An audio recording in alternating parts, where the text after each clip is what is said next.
Why ho there!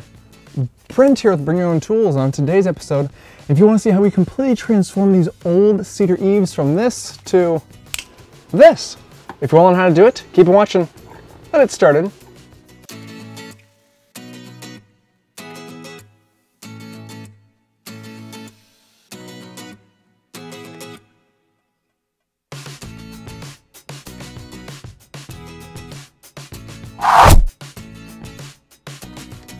I feel anyone that owns a home has one pestering project that they've wanted to get to for years but just haven't found the time to do so. Well, I found the time on this week's project. These old wood cedar eaves have been around for decades, and as you can see, they have been through the ringer. And I recently remembered that I needed to refinish them when I was laying out in my loft net, and Kona said, "Hey, Dad, remember, we gotta get to this." So let's get to it. Now, as you just saw, I have refinished some of these roof eave soffits already, but that was even before I was a content creator, and therefore I wanted to make sure to capture this process if anyone else was taking care of this particular type of project. I'm using an X-Acto knife to score the paint so it actually doesn't peel as I'm removing this trim, and I'm removing this trim because it's old, beat up, and I have woodpeckers that have been pecking through these cedar eave soffits for years, and I've finally found a way to get them to stop, at least for now, which is beefing up some trim. After I have all the trim completely removed, I then move on to any soffit venting that has done well over the decades but needs a bit of a facelift.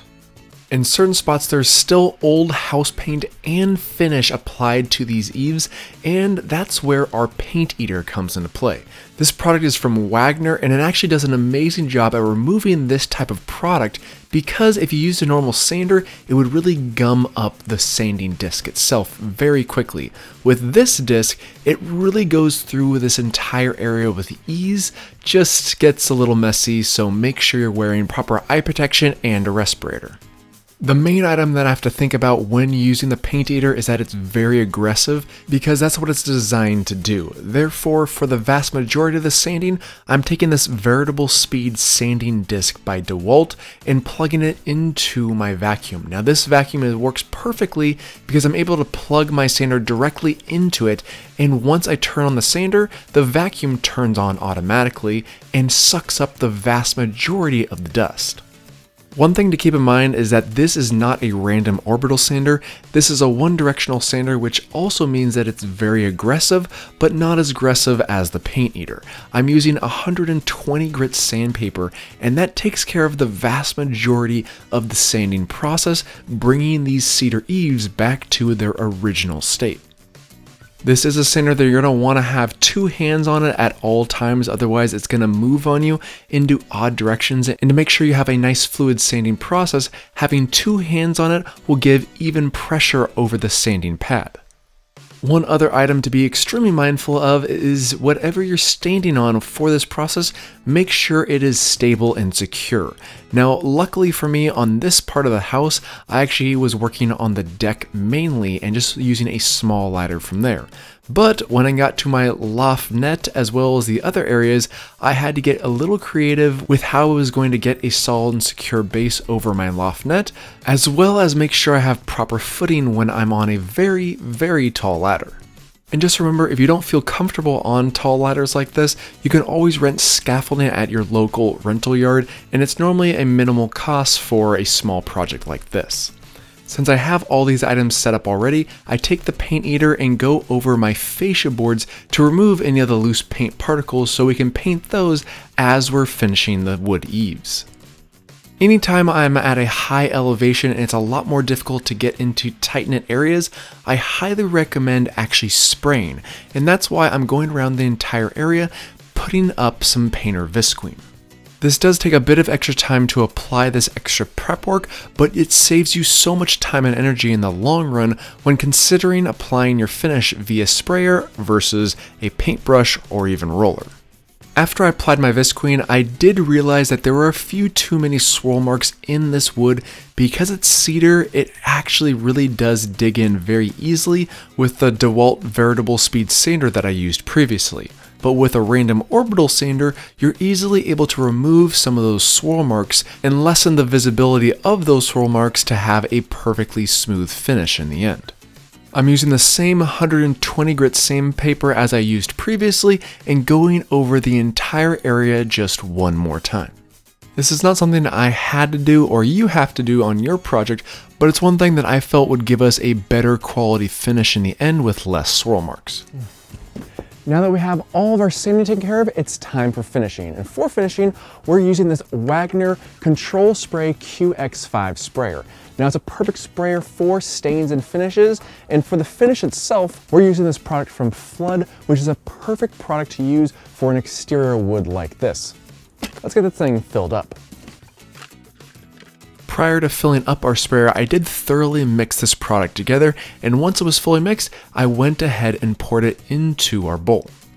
Once I had the bowl filled up to the limit, I then inserted the sprayer into the bowl, connected it, and we are ready to start spraying. The really nice thing about this sprayer is that it's specifically designed for stains and finishes, and as you can see, it's applying a very nice consistent bead of finish all the way across. It's also fully adjustable, so you can dial in the amount of finish that you want on every single pass. The one other tool that I would highly suggest having on hand, especially with this type of application, is to make sure you have a large paint spray shield, which will block the vast majority of overspray since we don't have any painter's visqueen on this side of our soffit. At this point in time, I wanted to say a huge and special thank you to our sponsor this week, Wagner. This sprayer really did make life a lot easier when it came to applying into all these really unique tight-knit crevices, and with the fact that this QX5 sprayer has so many different settings, whether it's horizontal, vertical, or spray pattern, I'm really able to get into all those tight-knit crevices that would take me 5 times longer to do if I was just doing a paintbrush. If you want to check out their amazing lineup of heat guns, rollers, surface prep tools, and of course multiple sprayers, then check out the link in the description box below. As I make my way to the very end of this soffit, it becomes very apparent that I'm glad I have a sprayer on hand, because hanging around tall ladders is not the thing that I enjoy the most, and cutting the time for application is really handy, especially on a tall ladder like this.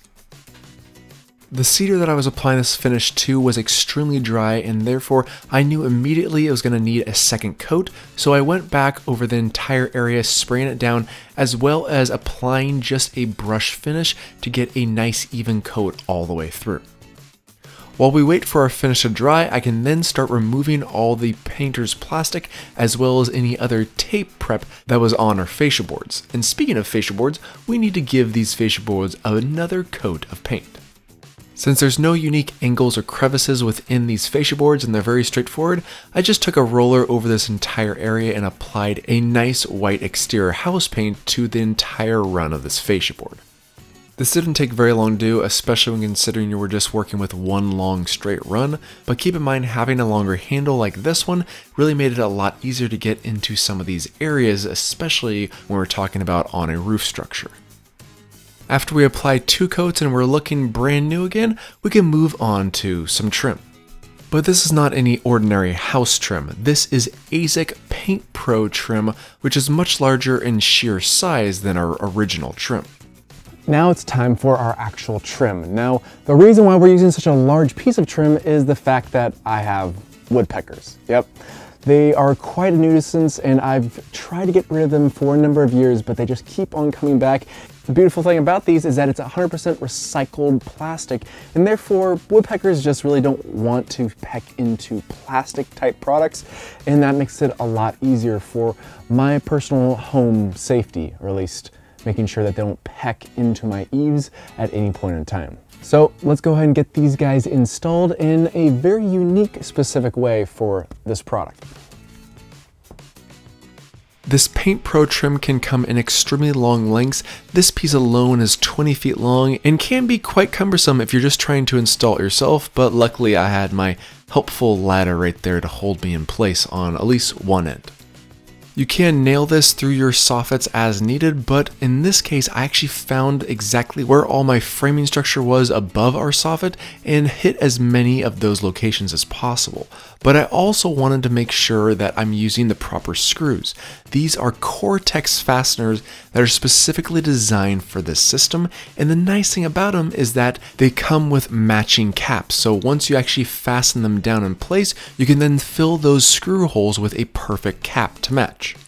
Anywhere where there's a long straight run where I have multiple pieces connecting to each other, I do cut those ends at a 45-degree angle, which I find make it a little bit easier to slide them together and have as seamless of a look as possible.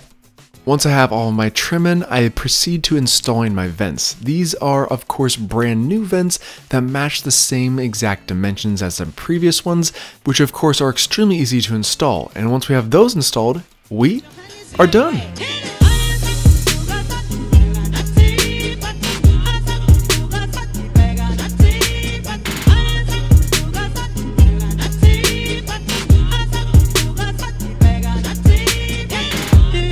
Sure does feel good to have this project completed and off my to-do list. Plus, it's just so amazing to see and bring back the original beauty of these beautiful cedar eaves. And I must say, this is one truly beautiful, sexy beast of a transformation. Oh yeah,